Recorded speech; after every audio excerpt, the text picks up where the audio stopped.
Bonjour à tous. Ici Evelyne Pelletier du portail La Mosaïque, les éclaireuses, une armée qui se lève au service de l'Éternel. Je vous dis le bonjour à chacun de vous. Bienvenue sur ce portail La Mosaïque. Nous avons parcouru un trajectoire bénissant, un trajectoire de victoire. Nous avons vaincu nos peurs, nos doutes. Nous avons vécu l'orgueil, l'incrédulité, les autels sataniques depuis la source de la désobéissance.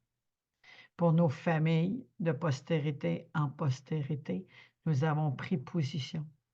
On a appris aussi à veiller sur notre semence pour pas que l'ennemi nous vole, pour que cette semence porte des bons fruits. Une clé que Dieu m'a donnée pour porter des fruits, l'humilité. C'est la clé de la victoire. Le Seigneur m'a donné l'humilité, c'est la réussite. C'est la douceur, la bonté, le respect et la crainte du nom de Dieu, c'est une grande sagesse. L'humilité précède la gloire, la crainte de Dieu. On pourrait dire la victoire assurée. Ces points que j'ai relevés à travers Gédéon. On pourra dire, on sait que Gédéon gardait son froment, et c'est très prophétique ce que Dieu m'a donné, qu'il avait peur, mais dans le fond, il y avait une force en lui qui protégeait ce qu'il avait.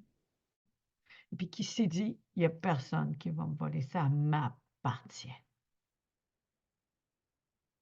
Le diable ne viendra pas me voler, ni la tentation, ni ses faux dieux, ni ses idolâtries vont venir m'atteindre puis me contaminer. Moi, je vais veiller sur ma semence.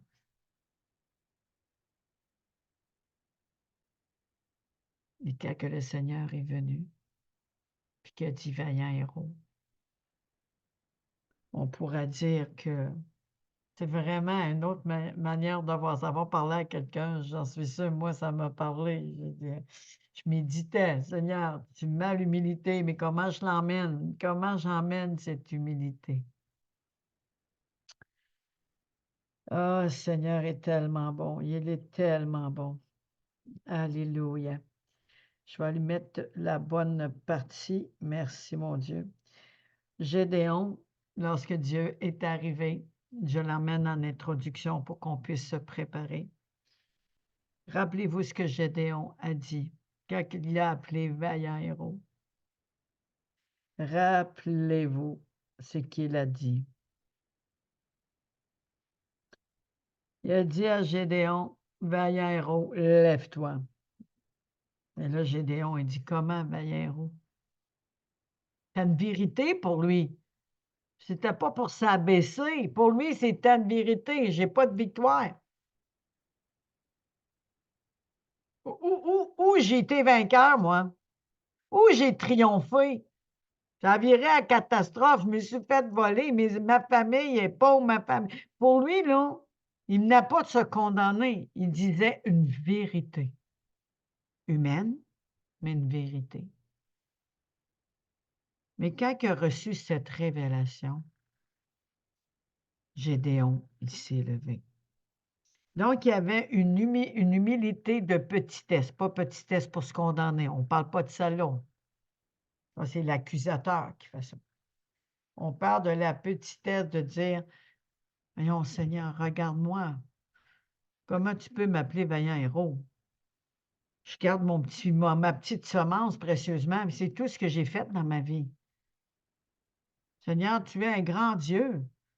Tu vois bien que j'ai une petitesse. Jean lui-même, il dit, je me diminue pour te laisser toute la place. C'est une façon de voir les choses. Marie, qui n'avait jamais été mariée, qui n'avait même pas un homme dans sa vie, qui avait eu une relation en tant que mari, comment Cécile se peut-il? J'ai pas d'homme, je ne suis pas mariée. Mais elle a dit qu'il m'en soit fait ainsi. Une grâce lui a été faite. Elle a porté le Sauveur. Là où c'est impossible, Dieu agit. Là où on voit l'impossibilité, on ne peut pas y arriver de nous-mêmes. Pourtant, tout est possible à ceux qui croient. Aujourd'hui, on va voir cette facette d'humilité qui va nous relever. Qui va nous relever. Bienvenue, ceux du Cameroun, de la Côte d'Ivoire, du Sénégal, du Bénin, ceux de l'Afrique de l'Ouest, à tous les associés, à ceux qui sont là et qui vont écouter en replay, à tout le Canada, à toute la francophonie, la France, la Suisse, Toulouse, femmes de foi, à tous ceux qui sont des femmes de guerrières de prière, ceux qui ont le groupe Amour Agapé, le groupe EMC TV, le groupe Prière Guerrier de prière. Et combien d'autres groupes? Tous ceux qui sont sur Messenger, qui m'encouragent. Tous ceux qui ont manqué hier. Et aujourd'hui, vous êtes là. Dieu vous attend. Il y a un plan parfait pour vous. Il y a un plan merveilleux. Je souhaite la bienvenue à ceux du Maroc. Je souhaite la bienvenue à Kinshasa. La bienvenue à la Côte d'Ivoire. Bienvenue à la famille d'Ulysse, mon fils spirituel. Bienvenue à la famille de mon fils Antoine et combien d'autres, à mes enfants, à vos enfants, à tous ceux que vous allez inviter, que vous allez partager, et à ceux que j'ai oubliés, bienvenue. Aujourd'hui, c'est un pré-enregistré direct sur YouTube. Et j'espère que je vais pouvoir vous lire tous vos commentaires enrichissant la gloire de Dieu. Moi, ça m'encourage quand je vous lis, puis que Dieu vous a touché, puisque Dieu m'a émerveillé. J'ai été touché, il m'a délivré, il m'a libéré, il m'a guéri. C'est tellement bon, plus de toi, Seigneur. Je veux totalement tout de toi. Je veux m'abandonner à toi. Enlève tout ce qui n'est pas de toi. Je veux t'appartenir. C'est une manière à la gloire de Dieu de s'humilier. Mais que l'humiliation ne soit pas un stade de condamnation, d'écrasement, mais tout simplement une vérité qu'on ne peut rien faire sans lui.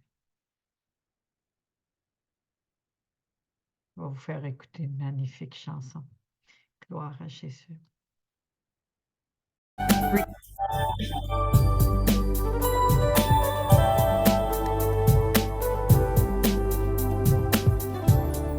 Comment expliquer et comment décrire un amour si grand, si puissant que rien ne peut le contenir. Tu sais mes espoirs, Seigneur, tu sais mes craintes. Et mes mots sont bien trop petits pour dire tout l'amour que j'ai pour toi. Alors entends mon cœur, mon esprit qui te loue. Entends le chant d'amour d'un enfant acheté. Je prendrai mes faibles mots pour te dire quel Dieu merveilleux tu es. Mais Je ne pourrai pas te dire combien je t'aime, alors entends mon cœur. Si tout comme la pluie, les mots pourraient couler. Et si j'avais l'éternité, je ne pourrais pas l'exprimer. Mais dans les bas-fonds de mon cœur, tu entendras toujours. Merci pour la vie, pour la vérité et pour le chemin. Tu sais nos espoirs, Seigneur, tu sais nos craintes. Et nos mots sont bien trop petits pour dire tout l'amour que nous avons. Alors entends nos cœurs, nos esprits qui te louent. Entends le chant d'amour, de tout est racheté. Nous prendrons nos faibles mots pour te dire quel Dieu merveilleux tu es. Non, nous ne pourrons pas te dire tout notre amour, alors entends nos cœurs.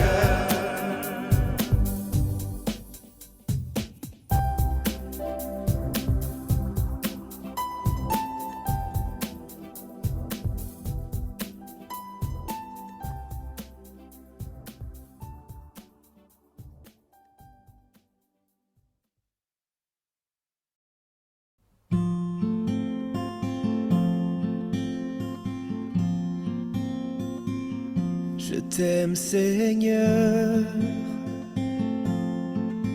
ta bonté ne faillit jamais.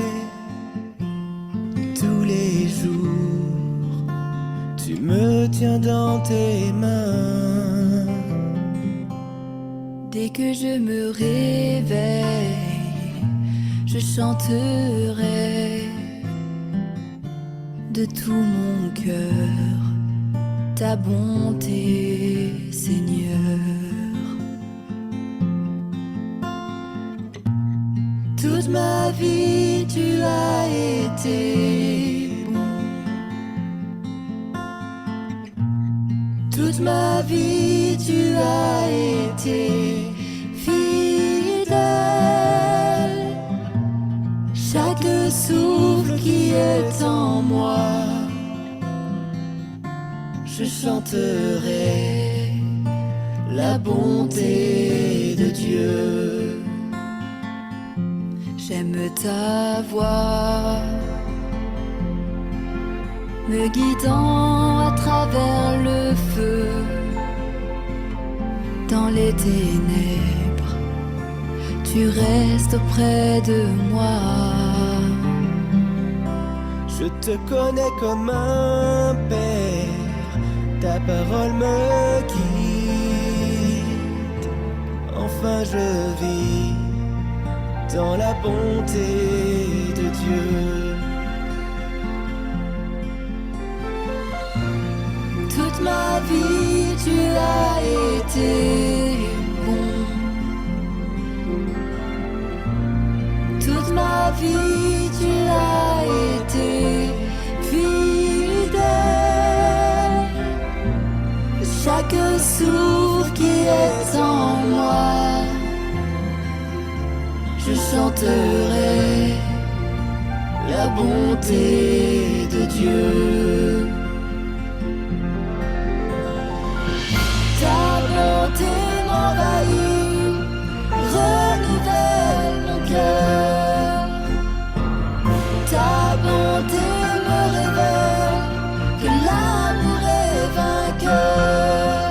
Oui, je m'abandonne, te confie ma vie. Oh, je te donne tout. Ta bonté m'envahit, mon cœur est guéri.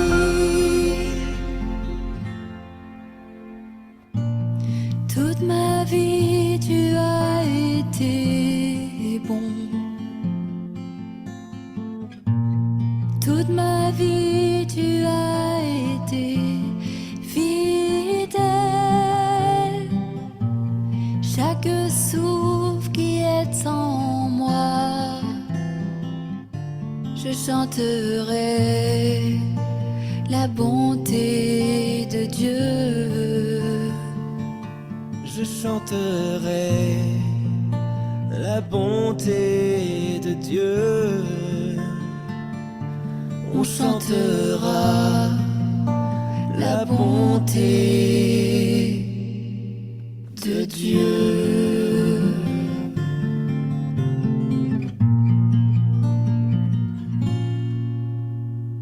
Je chanterai la bonté de Dieu.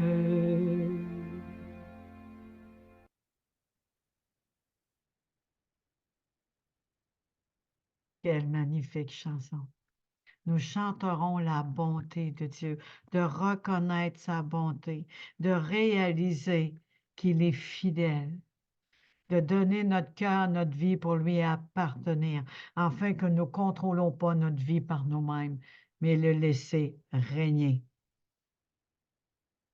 Régner totalement. Alléluia. Amen. Amen. Hier, un petit verset que le Seigneur m'a donné par rapport à la foi. Et ensuite, on va aller dans ce que Dieu m'a mis sur mon cœur. Gloire à Jésus. Merci, Seigneur. Il m'a donné 1 Timothée 1, 19. 18, 19. Oui.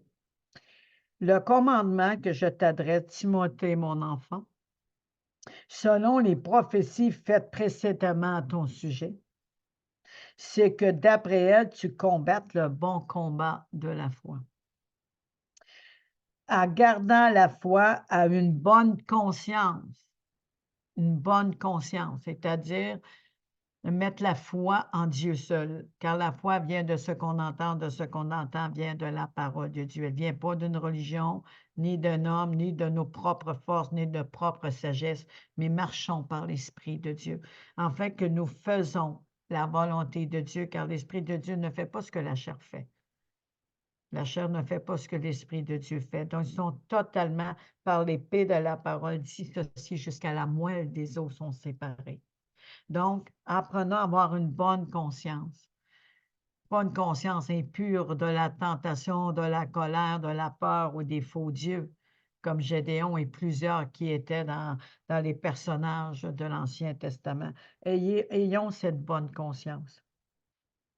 Cette conscience, quelques-uns l'ont perdue. Et ils ont fait naufrage par rapport à la foi. De ce nombre sont Hyménée et Alexandre que j'ai livrés à Satan afin qu'il apprenne à ne pas blasphémer. Il était contre le Saint-Esprit. Mais Dieu a permis qu'ils soient dans l'égarement pour les ramener à lui, parce qu'ils sont complètement égarés, complètement perdus, à cause de leur mauvaise conscience. Ils se sont perdus. À cause que les autres, quand ils ont sorti de l'Égypte, il y en a qui ont resté dans leur respect. Il y en a qui ont passé son temps à murmurer, à regretter l'Égypte. Il avait une mauvaise conscience. Et ça prenait à Moïse. Ils sont jaloux, il y avait de la colère. À un moment donné, ils ont eu la lèpre. Dieu les a, pendant 7 jours, ensuite, il a retrouvé la santé par rapport à Moïse, la prière, l'intercession de Moïse. Mais combien ils se sont égarés et perdus. Ne soyons pas de cela. Ayons une bonne confiance. Une bonne conscience et une foi ferme. Une foi ferme. Le Seigneur m'a donné ça par rapport à qu'il a emporté ce matin. Je portais à dire, mais hier, c'est ce matin, on est lundi. Parce que c'est un préenregistré. Voilà. Fait qu'on va aller vraiment dans cette humilité qui représente une grande sagesse. C'est la crainte de Dieu. Que l'Esprit du Seigneur vienne sur chacun de nous. Que l'Esprit du Seigneur soit là. Que l'Esprit du Seigneur nous guide et nous conduit dans toute la vérité. Seigneur, que nos cœurs soient devant toi maintenant. Je t'en prie, touche nos cœurs, touche le peuple, ton peuple, tes enfants.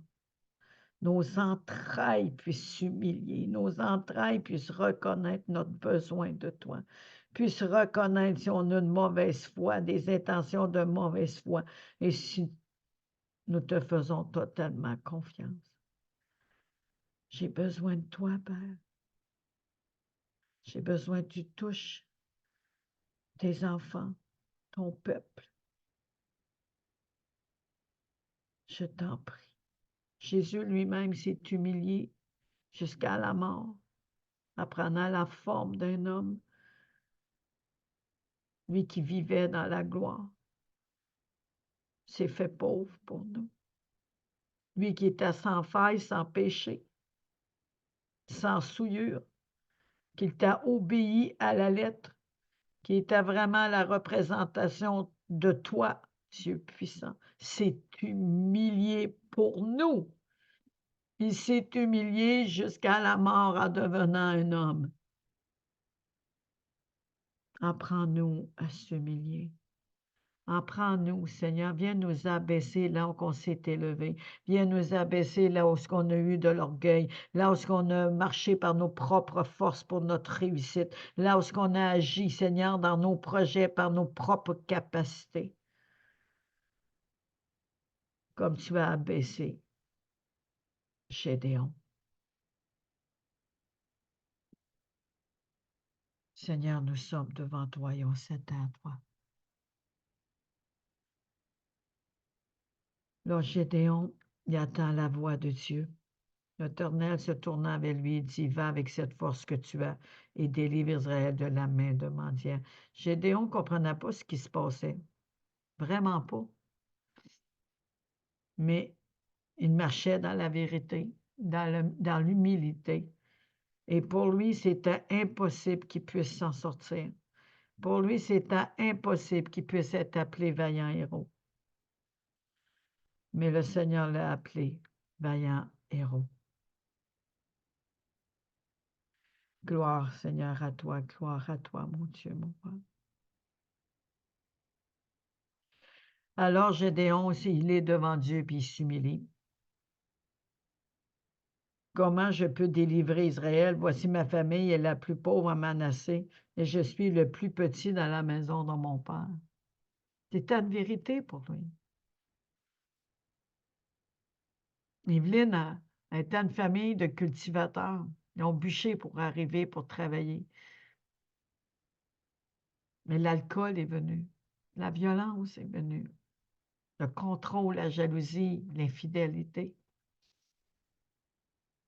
Les esprits amalek et tout. Il y en a beaucoup qui se sont mis égarés, fuient de la maison, fuient du père qui était violent pour aller faire leur propre vie. Ils ont rentré dans une destinée encore pire. Encore pire. Ils sont fait pogner par la pègue. Prendre des petits jeunes hommes pour essayer de faire de l'argent.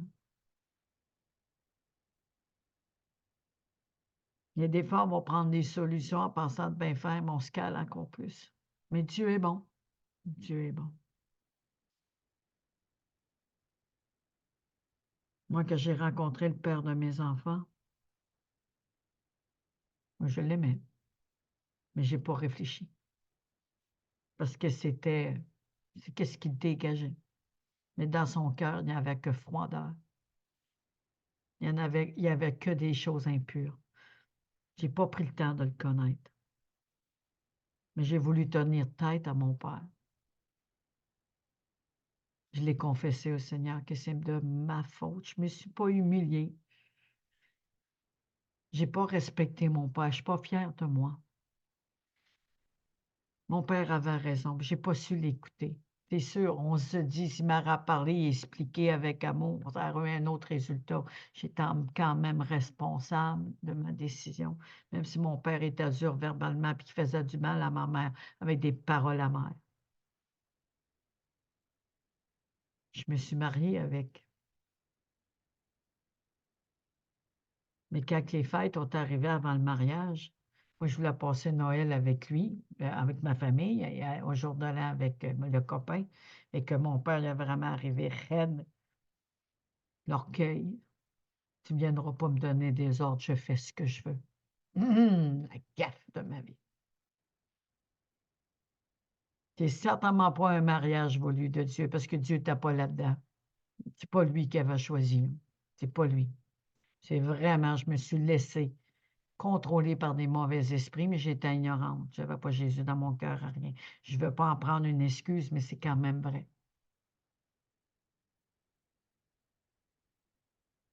Et là, on s'est mariés au mois de novembre pour passer les fêtes ensemble. Même mon mariage a été une catastrophe. Ça n'a pas été le plus beau jour de ma vie. Ça n'a pas été le plus beau jour à mon amoureux en avant de moi et moi devant lui. Mon amoureux, il n'avait même pas fait de poème. Il n'avait rien fait. Pourtant, il avait suivi la préparation au mariage, mais comparé avec celle en lien avec la parole de Dieu, il y a une grosse différence. Il ne vérifie pas si les personnes sont vraiment faites pour aller ensemble. Il ne vérifie pas qu'on a vraiment compris. Puis ils nous ont mariés. Et cette journée-là, j'ai été blessée. J'ai été meurtrie. J'ai eu de la colère et de l'amertume.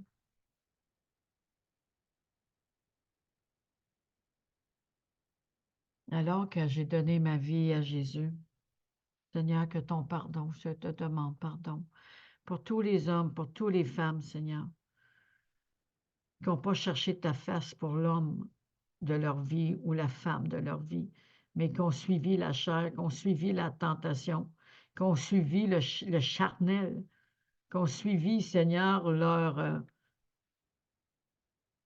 produit charnel impur de leur cœur, juste pour être mariés. Pourtant, c'est toi, Seigneur, qui as pris de la côte d'Adam, et tu l'as endormi, tu as pris sa côte, tu as fait Ève. Et Ève était à la représentation exacte de l'os de son os, de la chair de sa chair. Mais quand on le fait par nous-mêmes, c'est pas l'os de notre os, la chair de notre chair. On n'est même pas compatible. Puis là, on force pour que ça marche.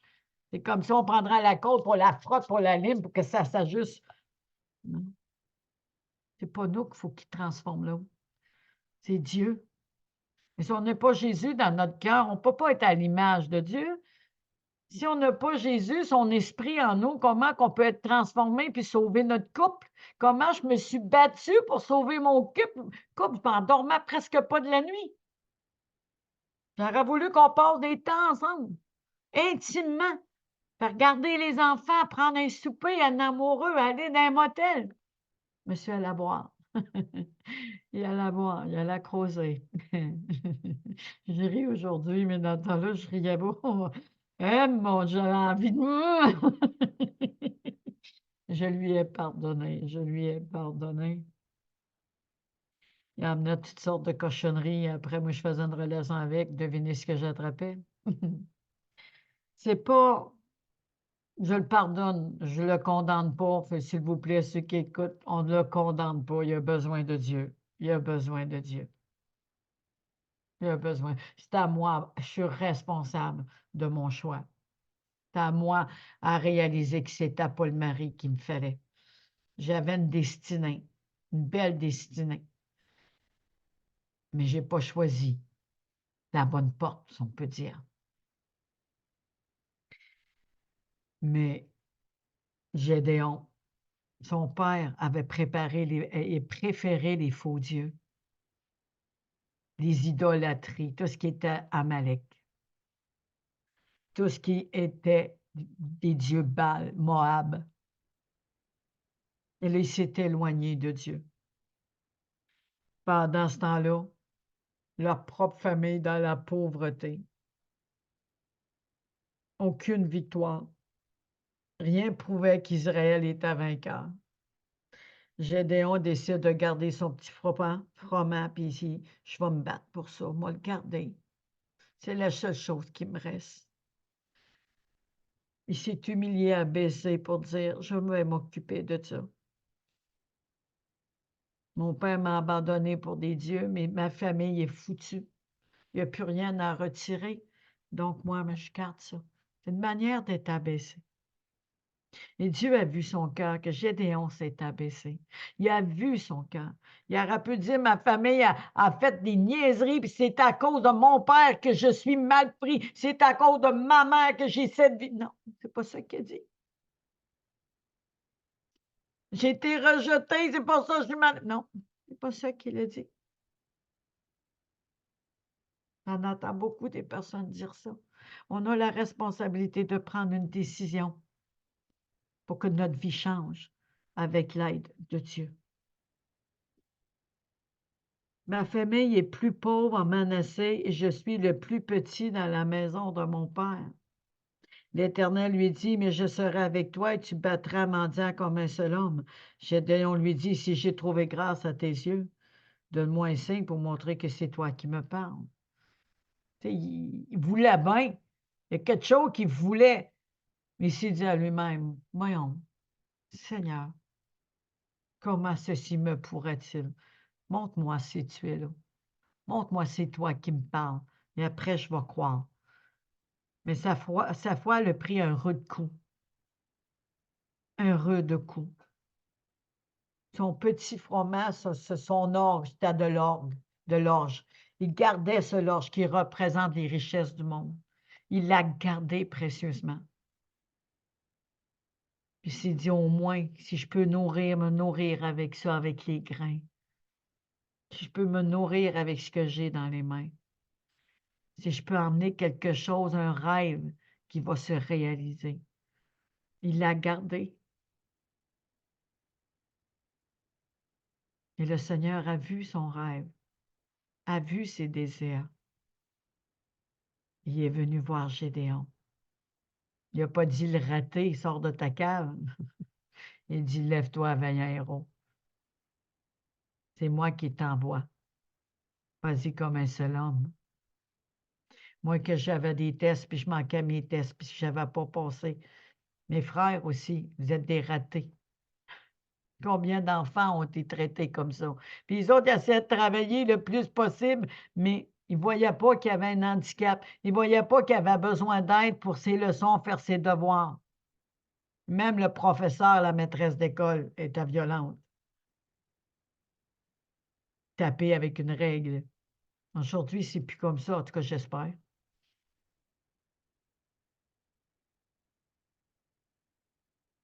Puis comment vous voulez qu'on réussisse? Si tout autour de nous montre le contraire.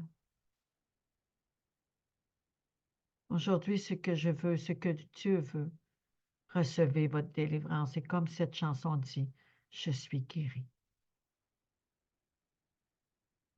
Recevez votre guérison. Dieu vous dit, vous êtes des vaillants héros. Oui, vous avez été abaissés. Vous avez été abaissés comme Joseph qui est parti. Il avait eu des songes très valorisants. Mais il a été dans un citerne sans eau. Son abaissement a commencé là. Lorsque Joseph a été de rien, en plus son linge, son vêtement, on va dire son diplôme, son bac a été brûlé, a été graissé de sang et déchiré. Il a été vendu comme esclave. Il a été abaissé au plus beau point d'être un esclave.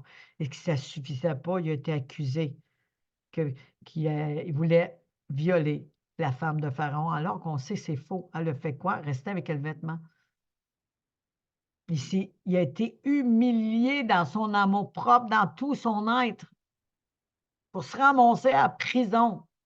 Et si on voit les étapes, le Seigneur avait toujours un poste spécial juste pour lui, à cause que la grâce de Dieu était sur lui. Dieu aussi nous a mis sa grâce sur nous. Une grâce nous a été faite à notre naissance, dès le ventre de notre mère. Une grâce nous a été faite. Nous sommes là aujourd'hui et Dieu a un plan parfait. Comment se peut-il, Seigneur, que je puisse être Évelyne, la messagère prophétesse, que tu te sers de moi pour ton peuple? Qui suis-je, moi? Je me suis sentie comme Marie, dans un sens. Comment t'as daigné tourner ton regard vers moi? Moi, je suis une simple servante. Qui suis-je pour que tu m'aies choisi, Seigneur? Mais j'ai dit, fais ta volonté. Je le dis encore aujourd'hui. Mais aujourd'hui, c'est une humilité de fierté, mais en même temps, je ne peux pas rien faire, ça. Je ne veux plus faire des œuvres de l'homme, des œuvres, des pensées charnelles ou des pensées de ma conscience flétrie. Maintenant, j'ai la conscience du Saint-Esprit qui fait la différence. On sait que la suite de tout ceci, comment que le Seigneur a agi. Même il était un petit muffin, un petit pain à l'orge, petit pain, mais par la main de Dieu, ça a devenu une arme puissante. Toutes les tables se sont renversées.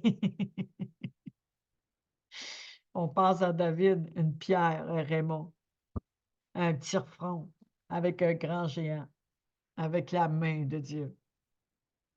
Il a lancé sa fronde.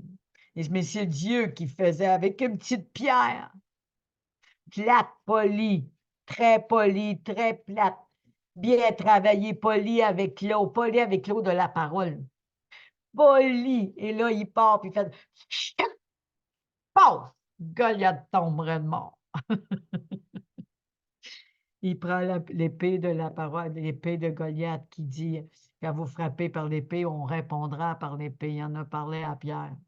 Et là, il prend l'épée de Goliath. Imaginez la grosseur. Il y a vraiment sur Goliath, puis pas une épée comme ça.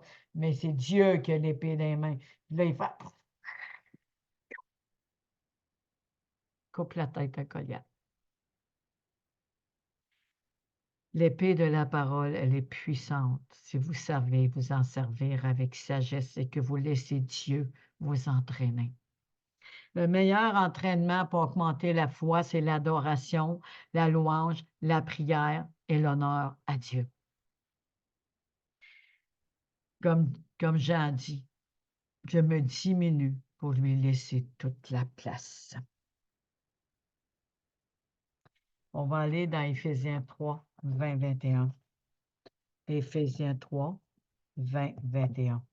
Merci Seigneur. Merci. Éphésiens 3, 20, 21.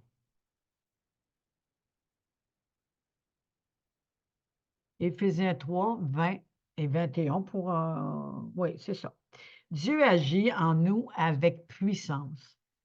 Et quand nous lui demandons quelque chose, il peut faire beaucoup plus. Je vous lis Parole de vie. Oui, sa puissance dépasse tout ce qu'on peut imaginer. Si on fait ça avec notre petite puissance, imaginez pourquoi qu'on a des échecs. Pourquoi qu'on n'arrive pas à terminer ce qu'on fait. Si on y va avec notre petite puissance, avec nos petits choses, même si ça a de l'air « wow », humainement possible, qu'est-ce que c'est comparé à Dieu? Ce que c'est comparé à notre roi des rois?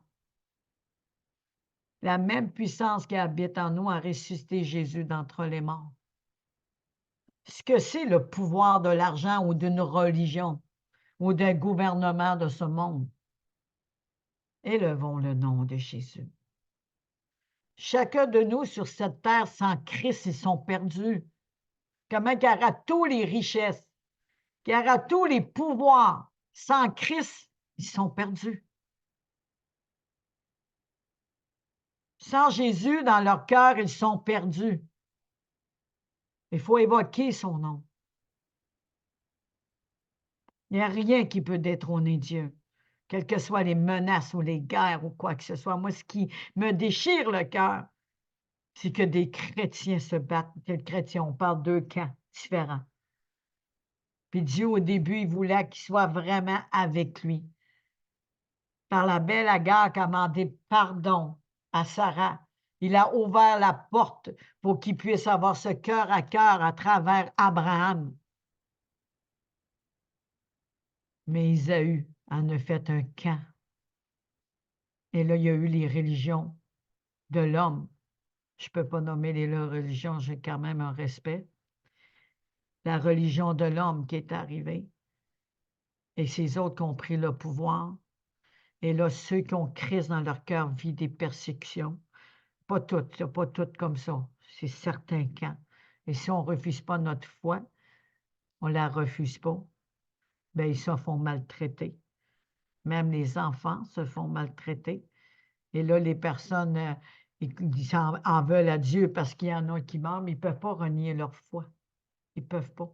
Parce que ceux qui gardent leur vie, ils la perdent. Mais ceux qui ils meurent à eux-mêmes, ils sont prêts à mourir, ils ont la vie. Que le Seigneur vienne nous fortifier. Que le Seigneur vienne vraiment nous affermir pour qu'on puisse vraiment dire, oui, Seigneur, je viens d'une petite famille où c'est qu'il y avait de l'alcool qui était leur Dieu, la drogue, la pornographie, la fidélité et tout ce qui est en lien avec le nouvel âge, la cartomancie. Il y avait leur propre Dieu. Ils se sont éloignés de toi, Seigneur. Je ne peux pas rien faire de moi-même. Comment je peux réussir que je pars d'une famille qu'eux aussi ont besoin de toi? Ils ont besoin d'être sauvés, ils ont besoin du salut. Alors pourquoi moi je suis vaillante héroïne ou vaillant héros? Pourquoi moi, Seigneur, que tu me prends et que je vois qu'est-ce qui se passe autour de moi? Même Jésus, il s'est fait traiter de bon à rien. Je m'en vais direct là à part de ça. Jean 1.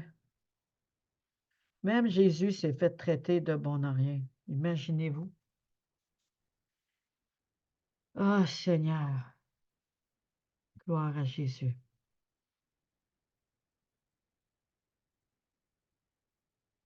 À partir, Jean 1, à partir de 43. Le jour suivant, Jésus décide de partir pour la Galilée. Il raconte Philippe et lui dit, suis-moi. Philippe est de Bethsaïda, le village d'André et de Pierre. Là, Philippe il le suit et en cours de route, il rencontre Nathanaël. On va aller direct à Nathanaël. Nathanaël dit à Philippe de Nazareth, est-ce qu'il peut... OK, c'est très ici. Merci. Ensuite, Philippe raconte Nathanaël et lui dit, dans la loi, Moïse a parlé de quelqu'un. Les prophètes aussi en ont parlé. C'est Jésus, le fils de Joseph, il est de la ville de Nazareth. Il est de la ville de Nazareth, écoutez bien. Elle est considérée comme une ville de ratés. Qui les personnes ne peuvent pas rien faire, sont pauvres, sont perdus, sont égarés. Ils ont raté leur destinée. Mais les personnes ne sont pas des ratés. Leur destinée a été ratée. Ils ont désobéi à Dieu. Qu'est-ce qui va ressortir de tout ceci? Nathanaël dit à Philippe de Nazareth, est-ce qu'il peut sortir quelque chose de bon? Philippe lui répond, viens, tu verras. Viens, tu verras. Donc, de ce que nous sortons, Jésus peut ressortir quelque chose de bon. Comme qu'il a ressorti Gédéon de cette famille, mais il a ressorti de Gédéon un vaillant héros qui est devenu juge. Donc, dans cette humilité aujourd'hui, Jésus est en train de faire quelque chose de bon de nos vies, de notre destinée et de notre famille. Jésus voit Nathanaël qui vient à lui, il dit à son sujet, voici un vrai Israélite. Jésus aurait pu dire, hey, pour qui tu me prends là? Je me rappelle dans le temps que j'étais dans le monde, pour qui tu me prends pour me parler comme ça? Mais Jésus, non. Il est amour, il est merveilleux. Gloire à Jésus. Voici un vrai Israélite. Cet homme-là ne sait pas mentir. Nathanaël demande à Jésus, comment est-ce que tu peux me connaître? Jésus lui répond, avant que Philippe t'appelle, je t'ai vu, tu étais sous le figuier. Jésus l'a vu en esprit. Il n'était pas en personne là. Il l'a vu en esprit. Et c'est pour cela que tu crois. OK. Alors Nathanaël lui dit, Maître, tu es le Fils de Dieu, tu es le roi d'Israël. Juste parce que Jésus a dit, je t'ai vu sous le figuier. Alors Nathanaël lui dit, Maître, tu es le Fils de Dieu, tu es le roi d'Israël. Jésus lui répond, je te l'ai dit, je t'ai vu sous le figuier. Et c'est pour cela que tu crois. C'est ça la foi. La foi vient de ce qu'on entend, de ce qu'on entend vient de la parole de Dieu. Tu verras des choses beaucoup plus grandes. Et Jésus ajoute, oui, je vous le dis, c'est la vérité. Vous verrez le ciel ouvert et les anges de Dieu qui montent et descendent au-dessus du dos du Fils de l'homme. Ils montent et descendent sur le dos du Fils de l'homme. Donc, les anges sont déjà avec nous. Que Seigneur, je te prie pour toutes les Nazarètes de nos familles, de nos vies, depuis la naissance de nos parents, que ce soit la famille Pelletier, quels que soient les noms de famille que nous portons. Je déclare de ce Nazarien, tu sortiras quelque chose de bon. Et nous allons voir des grandes choses. Nous allons voir des anges monter et descendre sur le dos du Fils de l'homme, c'est-à-dire toi, Jésus. Je te remercie. Je te remercie au nom puissant de Jésus. Au nom puissant. Gloire à ton Saint-Nom, Seigneur. Gloire à ton Saint-Nom. Que nos cœurs soient disposés maintenant. Que nos entrailles, Seigneur, que ton esprit qui habite en nous, fait de nous des entrailles d'humilité, de miséricorde, de compassion, d'amour pour ton peuple. Car l'humilité, c'est la douceur, c'est la bonté, c'est l'amour, c'est la tolérance, c'est la patience. Et Seigneur, je te remercie qu'aujourd'hui même, nous ne serons plus les mêmes, car nous avons cette clé de la réussite qui précède la gloire. Je te remercie de bénir chaque personne et de les toucher. Je te remercie, Esprit de Dieu, de venir revêtir de cet amour qui nous amène à cette humilité, c'est-à-dire la sanctification et la mise à part pour avoir cette crainte de l'Éternel, la crainte de son nom. Révérentiel, avancez-vous, soumettez-vous à la puissance, sous sa main puissante. Approchez-vous de lui, il s'approchera de vous, sans crainte, sans peur, sans écrasement, sans abattement. Dieu nous aime et c'est pour notre bien. Dieu est bon. Gloire à son Saint-Nom. Vous êtes bénis, demeurez bénis. Au nom de Jésus. À bientôt. Je vous dis le bonjour à chacun de vous. Et c'est un jour nouveau, encore pour devenir des disciples, pour devenir des personnes à la ressemblance de Christ. Rappelez-vous de son trajectoire. Il s'est humilié jusqu'à la mort en devenant un homme. Il est devenu homme, humilié jusqu'à la mort, en fait de ressusciter pour nous donner la vie. Donc, il faut mourir en nous-mêmes, se diminuer pour lui laisser toute la place. Oh Seigneur, viens nous aider, Saint-Esprit. Viens nous aider. Viens nous aider, je t'en supplie. Pardonne-nous.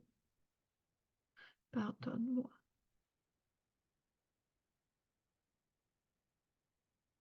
Pardonne-moi. que souvent, Seigneur, j'ai dit des mauvaises paroles, j'étais dans le monde. Souvent, Seigneur, j'ai dit des mauvaises paroles envers moi et envers les autres. Et là, on critique, puis qu'on dit on n'a fait rien de bon, mais ce n'est pas la faute des autres. Soyons des Gédéons et parlons avec vérité. Oui, ma famille n'est pas un exemple, mais moi, je décide de me lever et de changer le tournant de ma famille, même si j'ai vécu comme un Nazarien, comme j'ai vécu partie d'une mauvaise base, partir d'une mauvaise fondation. Aujourd'hui, je prends la décision de déclarer qu'il est le Fils de Dieu et de croire, comme Nathanaël a dit. Et m'en remettre totalement à lui. Merci, Père, que tes anges qui sont déjà là, qui montent et qui descendent sur le dos du Fils de l'homme, tu emmènes des bénédictions. Ce salut si merveilleux. Amen. Amen. Soyez touchés.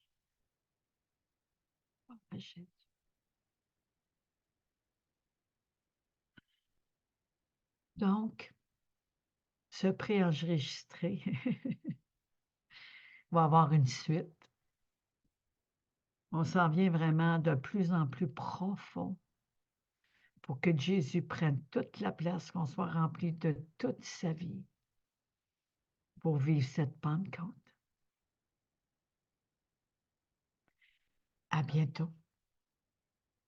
Ceci à ce mardi du 7 mai 2024. À bientôt. Bye bye à tout le monde. Bye bye à tous ceux qui sont là. Hâte de vous lire, de lire vos commentaires encourageants de ce que Dieu a fait, comment il vous a touché, comment il a agi. Et continuez à travailler, à laisser Jésus à travailler à chacun. Vivez votre vraie nouvelle naissance par Jésus-Christ. Soyez bénis et à bientôt. Bye bye. Je vous aime. Jésus vous a aimé le premier. Bye bye.